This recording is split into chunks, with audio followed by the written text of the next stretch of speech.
you please come home?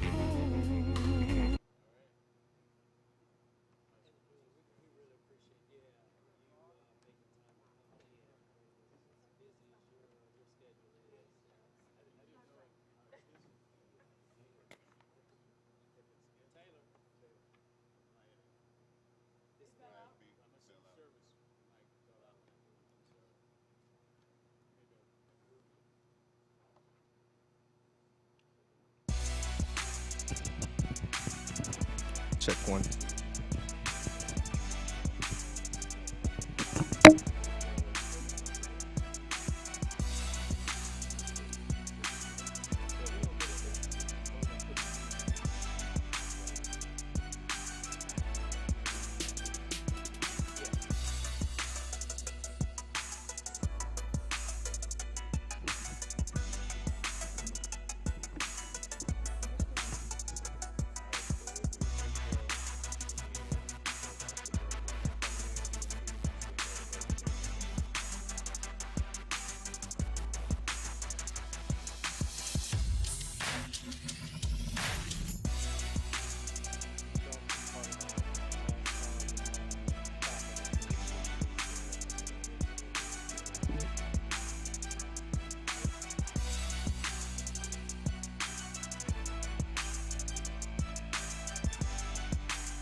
Good morning and welcome.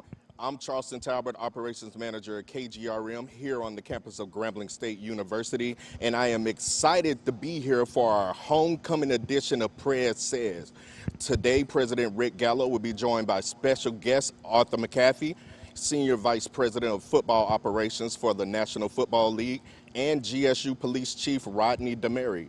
On today's show, we will explore very notable moments of the semester. We'll speak on some of the barriers that minorities and women face in the executive level of pro-level sports. And of course, Homecoming 2022. All of this and more when we return on Prez Says.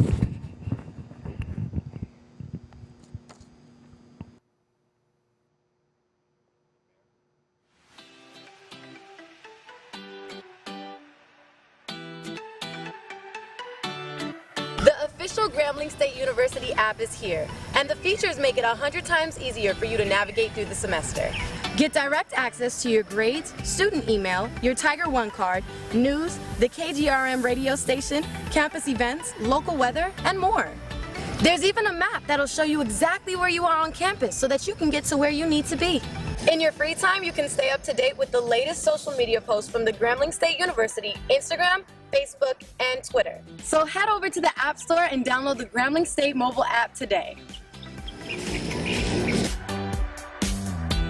Got 100 happy days coming your way. 100 happy days. So put a smile on your face. 99 problems, you know you ain't got 'em. Good times are here to stay. You got 100 happy days coming your way. Don't need a song for you to dance. Go ahead and get up. Just live your life and take a chance. 'Cause it just might surprise you. Spending all your time looking for a pot of gold. It doesn't matter if you miss. What is Grambling? Grambling is growing. It's a community. Grambling is an education, an experience. Grambling is legacy, tradition, and the future. What is Grambling? Grambling is all of this and more. Grambling is the place where everybody is somebody. Good morning and welcome. Today on Prez Says, we have President Rick Gallo and Arthur McCarthy, Senior Vice President of Football Operations for the NFL. Mr. McCarthy is a graduate of Howard University, an experienced professional and collegiate sports attorney with executive experience in the economics of sports, labor, and business development. Gentlemen, how are we doing today? Charles, very, very well. Thank you for having me. All right, how we doing, Prez? Doing great. Look, glad to have Prez Says on again. We're a little bit overdue, so we're certainly glad to be here and certainly appreciate Art being able to take time to come to our campus again. This is not his first time here on our campus, and Art, we really appreciate you taking time out of in the middle of the NFL season to come back and visit us here at Grambling. We appreciate that. It's always a pleasure to be here. It is starting week 8 for us. It has been very busy. We think we were off to a competitive start for the season this year. And one of our new products is on Thursday night on Amazon Prime. And so we are seeing some good viewership ratings from that, and so we're off to a good start. And thanks for having me again for a second year. Absolutely. And, you know, my 10-year-old is the one that has to connect us to the Amazon Prime on Thursday nights via his Xbox. Oh, yes. So I don't worry about trying to figure out how to navigate it, but clearly you all are keeping up with with the technology and providing multiple platforms for us to enjoy NFL games throughout the week. Well, that's good to hear, because that was, I think, really part of the outreach in terms of finding the younger audience. And so we've worked in several places to drive the viewership of the, I guess it's what they call 10 to 20-year-old group in terms of viewership. So that's good. Thank you. That's a good thing. I'm glad to see that's what's happening. Absolutely. Right? And we have Amazon Prime primarily because of my wife and my daughter from shopping, and so we get it, and that way I can continue to watch the games that way too. So. And I'll put Christopher's plug in if you need a guest commentator who's 10 years old and lives and breathes NFL football today and yesterday. Yes. I'll put him up for rotation as a guest commentator. That works. We do have young people doing the same thing in that regard in terms of broadcasting games. So on Nickelodeon, yes, yeah, very good. That's cool, getting the children into journalism early. My daughter does that. She pretends in her room like she's a reporter on air and does stuff. And she's very active on Amazon as well, like with the cartoons. She could just watch them all night. So it's always a 360 moment whenever we're talking about the technologies that we're using versus how our children and the next generation are using. So that's right, yes. I want to get straight to it here. So as VP of football operations, like what does that mean? What do you do per se? Like for the average Joe who isn't familiar with business vernacular. Yes, so football operations covers 4 particular areas. One, our game day operations, so the production of the game in stadium every Sunday, Monday, and Thursday.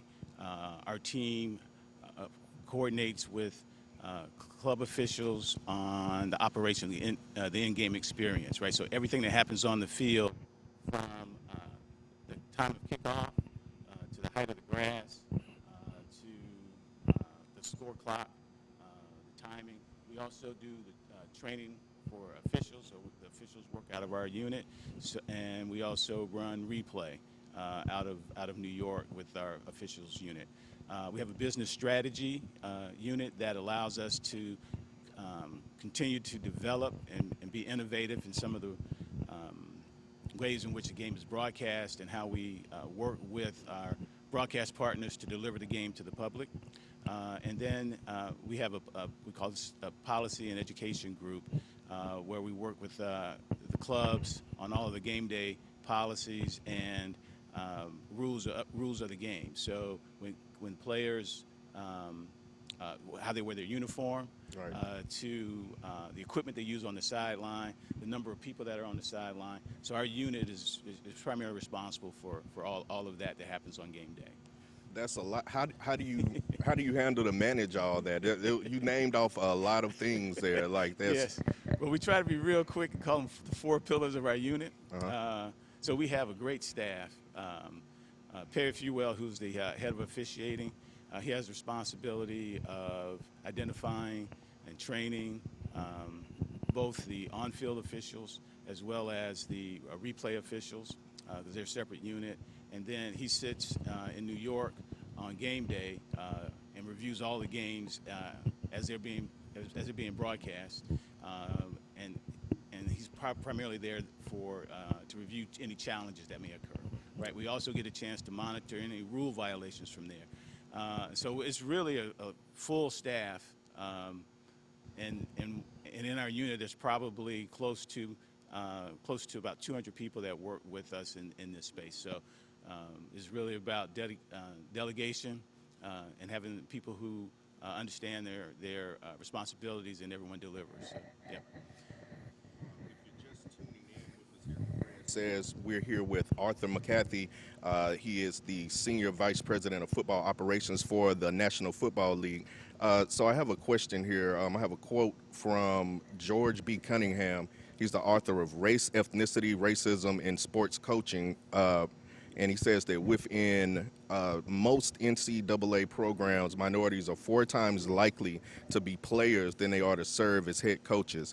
How do you feel our athletes can transition into executive sports with numbers that low as far as coaching from transitioning from being a player? Oh, well, I would say, so what we say to students in this space is that where they are, so they're here at Grambling, the students that are here, particularly the athletes that are here, they have the opportunity to see the full breadth of what we call operations and the business side of sport, right? So as a student athlete here, we encourage the student athletes to be observant in that the operations of a Saturday game, it would be the same operations as our game on Sunday.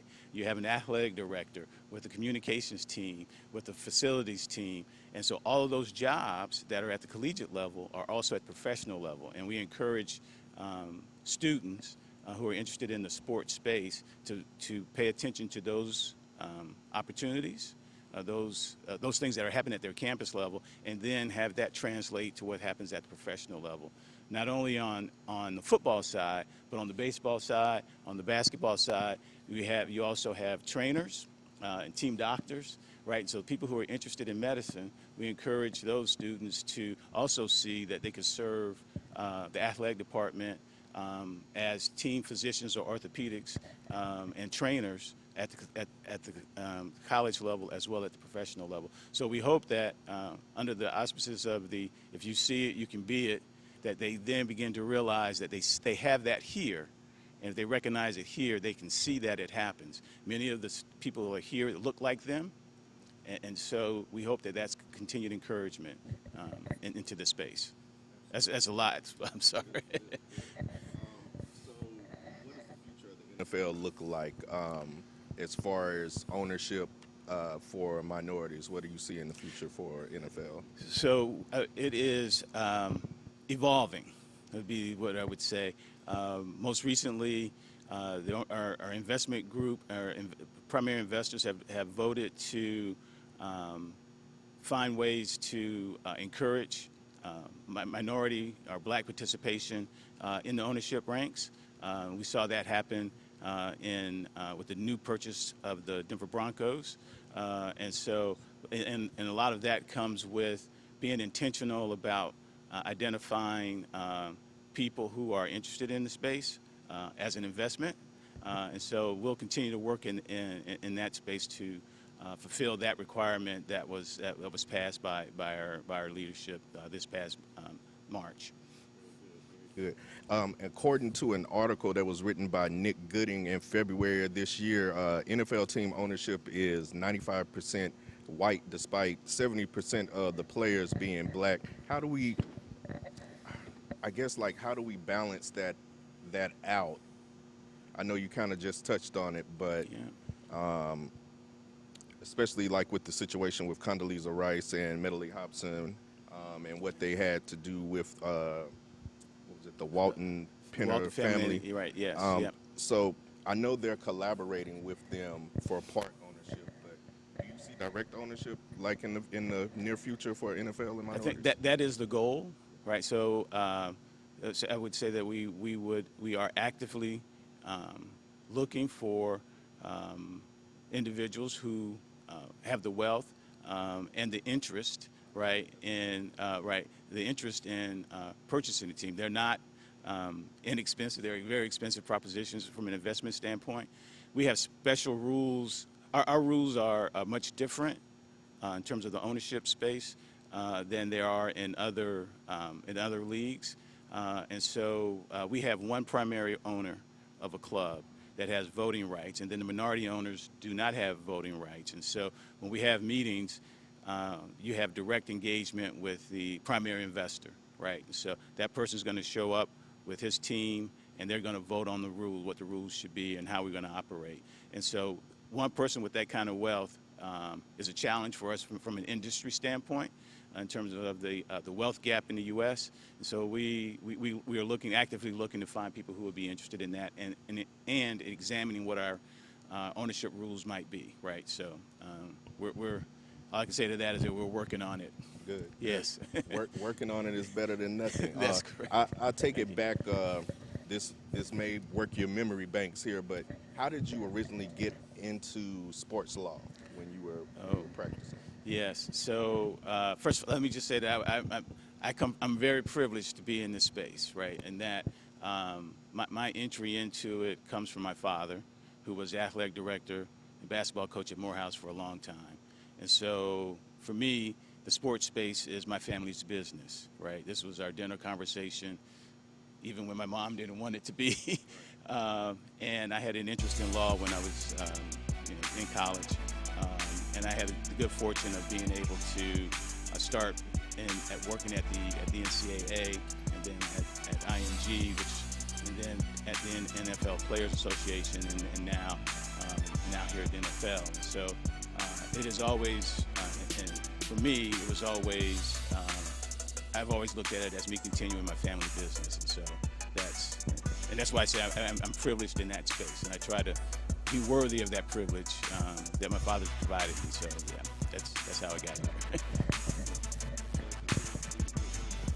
Things to do today. You have another engagement later on here on campus. Do you want to give us a teaser of what we're going to be covering in the seminar that you're a part of later on? Well, I think you hit it, right? The questions that you asked and being part of Prez Says here is what we're going to talk to the student body at large about.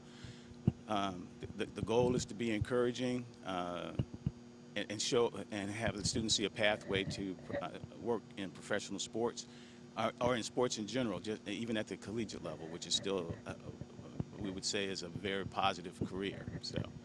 And of course, all of this is in conjunction with the Doug Williams Center and Brandon Logan, who's executive director of the Doug Williams Center for the study of race and politics in sports. And so, again, Art is a shining example of how many, how we have progressed. But obviously, we still have a ways to go. But and I always like to quote the motto of the 100 Black Men: "What they see is what they will be." Yes. And so, for our students here at Grambling State University to actually see you in person here on our campus, to have the opportunity to interact and dialogue with you, is something that we value very much, and just appreciate again you taking the time to invest in our students here at Grambling. We can't to say thank you doesn't fully convey our appreciation for your sacrifice to be here, Art. So we just want to say thank you. You're welcome. Thank you. It's very kind of you. Thank you very much.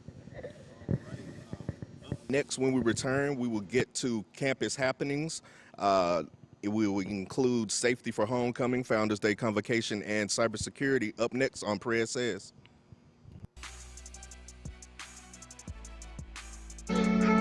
What is Grambling?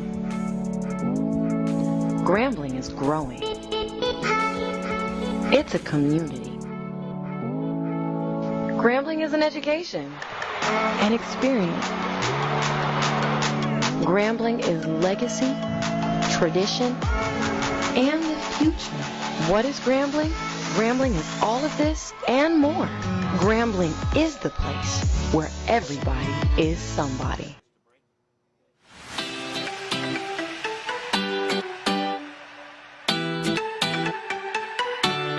The official Grambling State University app is here, and the features make it 100 times easier for you to navigate through the semester. Get direct access to your grades, student email, your Tiger One card, news, the KGRM radio station, campus events, local weather, and more. There's even a map that'll show you exactly where you are on campus so that you can get to where you need to be. In your free time, you can stay up to date with the latest social media posts from the Grambling State University Instagram, Facebook, and Twitter. So head over to the App Store and download the Grambling State mobile app today.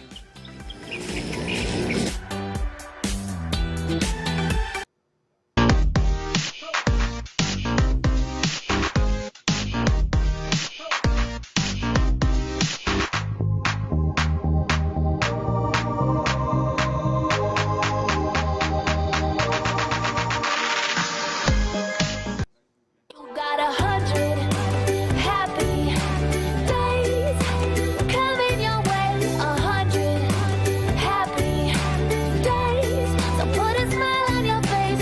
99 problems, you know you ain't got 'em. Good times are here to stay. You got 100 happy days coming your way.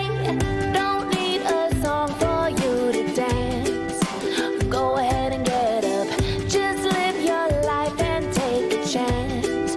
'Cause it just might surprise you. Spending all your time looking for a pot of gold. It doesn't matter if you miss.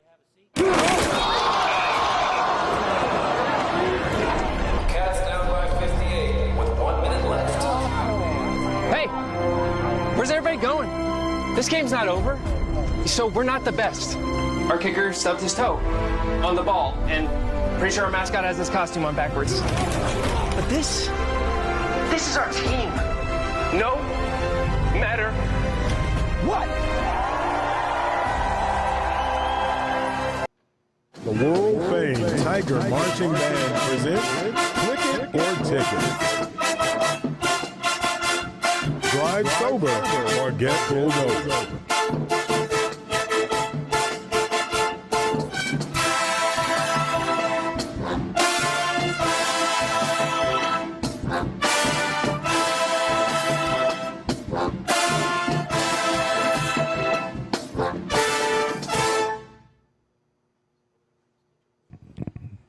We are back here with another episode of Prez Says. I'm Charles Talbot, Operations Manager here at KGRM, and we have a special guest here with us down on the floor. We have GSU Police Chief Rodney Demery, and we have so much to talk about here.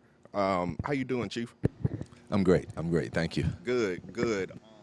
So I guess the first thing I want to tackle is safety during homecoming. I know that everybody wants to have a good time when we're out here in the streets and we're enjoying the tailgates and the game. So I guess what's been updated from last year's homecoming to this year's homecoming as far as safety concerns? Well, I think you're going to see some changes in the way our personnel is deployed, our coverage, and how we actually patrol the campus.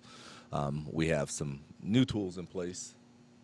We have some cameras. We have some drones. We have a lot of things that are going to license plate readers. So we're upgrading quite a bit, so we'll know who's on campus, or at least have a better idea. Saw the as you come through campus, south and north, I guess it's like they clock you for your speeding, and that's also the license plate reader. I didn't know about the drones. That's interesting. So nobody's going to be able to get away with any shenanigans, it seems like, this year. So that's pretty awesome. Earlier in the semester, we had a partnership with the National Weather Service. Can you give us some details of the plans that you all have together with the collaboration? Yeah, we've definitely partnered with them, become certified, and our communications are a lot better. We're on top of it. It's weather in almost real time. So to give us an opportunity to get people where we need them to be and get services in where we need them.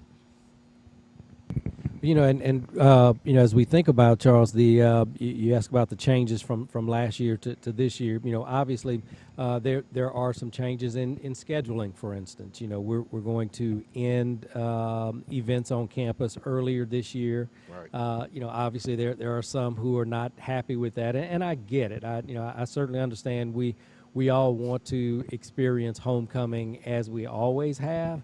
I will say that this year in particular is going to be very different. It will look different. It will feel different. The timings will be different. And as we continue to further enhance our campus-wide security changes and enhancements, then we'll be able to gauge how we can better balance the desire to turn up for homecoming, but at the same time remain safe. And you know, of course, our primary goal is for our current students today. And I had a conversation with an alum who, again, was, you know, not happy with some of the changes. And I said, well, you know, first and foremost, we have to think about our students of today and keeping them safe.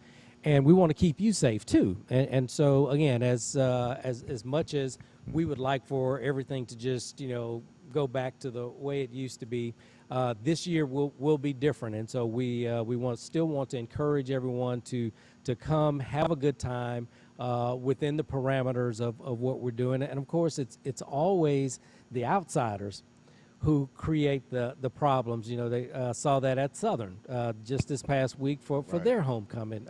Clark Atlanta University had some issues at their homecoming. It's always not our students and generally not our alums, but it's those outsiders who you know, have their own little disputes and feuds or whatever going on that find themselves bleeding onto our campus. And we have to keep our students safe, and we're going to do it. And I certainly appreciate the work of Chief Demery, the Department of Homeland Security, Louisiana State Police, all of our local, state, parish, and local departments that are chipping in to make sure that it's a great homecoming week, but also a safe homecoming week. Chief, so we're shutting everything down at 10. Are we going to implement any type of curfews or anything like that, or what do you foresee? Well, our plan is to have everything shut down by 10 and the campus cleared by midnight. Oh, okay. You know, obviously giving people an opportunity to get to where they need to be, whether on-campus students or people leaving campus, traffic or what have you, for a couple different reasons. Statistically, everything happens after midnight. So when you get into those hours of 1, 2 o'clock in the morning, it's very, very dangerous. Yeah. You know, and just to go to President Gallo's point, yeah, it's just a thing that's happening now. For whatever reason, whether it's North Carolina, Southern, Clark, Atlanta, we're seeing sort of a spike or a peak in violence. And, yeah, we're going to do everything we can to avoid that. And look, Charles, I was talking to one of our students, Zach Thomas. He's one of our, you know, campus ministers. And, you know, I'm just asking, what's the feedback you've been getting about, you know, the timing changes and things like that for homecoming? And he said, well, Prez, you know, after midnight is the devil's hours anyway.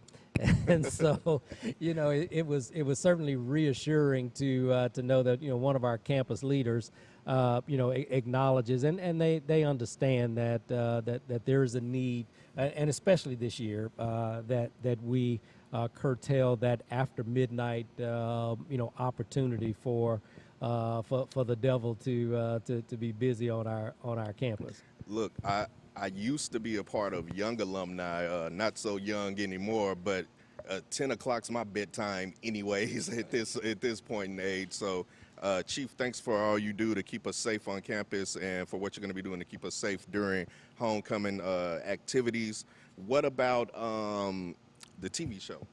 What's going on with the show? Is the show coming back? We getting another season? What's going to happen? Well, actually, I filmed a show right before I started here at Grambling. So the first 6 months of the year, I was in Europe filming a TV show. That's going to be released in December. So it's a totally different flavor. It's a show that's, the name of it's Ancient Murder Mysteries. So we go back and kind of investigate murders from 5,000 So from like a years ago. archaeological standpoint, almost. Archaeology, anthropology, and a lot of forensic science. So it's a real scientific historical show. How hard was it to, not for you to give away anything on the show, but how hard was it to kind of investigate murder situations that old with, I would imagine, a lot of dust, a lot of old stuff? Like how does that even work? Well, surprisingly, it doesn't change. Violent crime is violent crime. Whether it was 5,000 years ago or today, the same motives, and that's what I look at. I look at the motives, and we just kind of match it with the science. And some of the bodies are well preserved. Maybe they're in ice, and right. So it's going to be really interesting. All right. Thanks for your time, Chief. We'll be right back after this break here with Prez Says. Cats down by 58 with 1 minute left. Hey, where's everybody going? This game's not over. So we're not the best. Our kicker stubbed his toe on the ball, and pretty sure our mascot has his costume on backwards. But this is our team. No matter what.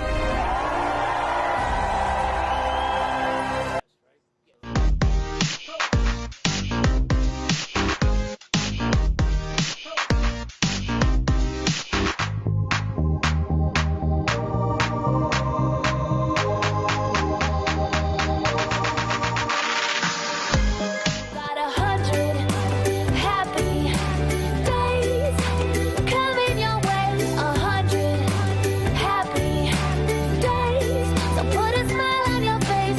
99 problems, you know you ain't got 'em. Good times are here to stay. You got 100 happy days coming your way. Don't need a song for you to dance. Go ahead and get up. Just live your life and take a chance. 'Cause it just might surprise you. Spending all your time looking for a pot of gold. It doesn't matter if you What is Grambling? Grambling is growing. It's a community. Grambling is an education, an experience. Grambling is legacy, tradition, and the future. What is Grambling? Grambling is all of this and more. Grambling is the place where everybody is somebody. We are back here for Prez Says for our final segment. We're wrapping things up here with President Rick Gallo. Got some news about Homecoming and Founders Day here. For the first time in Grambling State University history, Founders Day and Homecoming celebration will occur in the same week. Dr. Kazwanda Gaden Grant, Chief of Administrative Officer for Paul Quinn College located in Dallas, will serve as our keynote speaker for our Founders Day convocation. That is set for November 1st. The official opening of Founders Day will begin at 8 a.m. at the Founders Bust. Prez, what can we expect this Founders Day? Yeah, and look, I had a great conversation with Dr. Grant last week, and she's so excited. Her whole family's going to be here with her on Tuesday to hear her deliver the Founders Day convocation.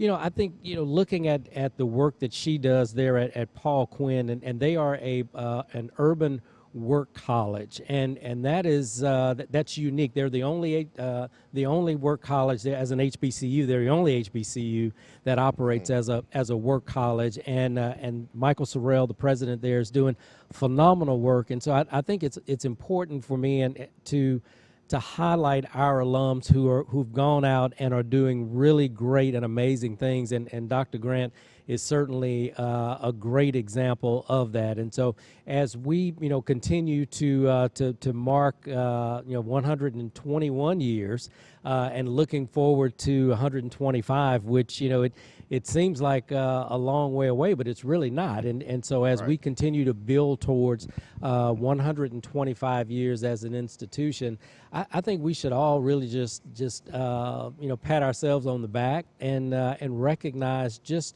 what a big deal this is. The fact that there have been other schools that didn't make it. And so, to look at Grambling State University and where we are right now, and of course, as we're in the Fred Hobdy Assembly Center, and when you think about it, Charles, we do Prez Says all over campus. We do it at KGRM. Of course, we're doing it here just to think about the ability of our students. And if everybody could see, behind the scenes, all the students who are involved in not just this production, but in so many other, operations that we have here on the campus, they would understand we really are at the cutting edge of technology and preparing our students to go out like Dr. Grant and do amazing things. So, we were intending to, we're looking at, okay, you see, we, our students crew up live here, yeah. Absolutely. So, of course, they all do a great job of keeping us on task.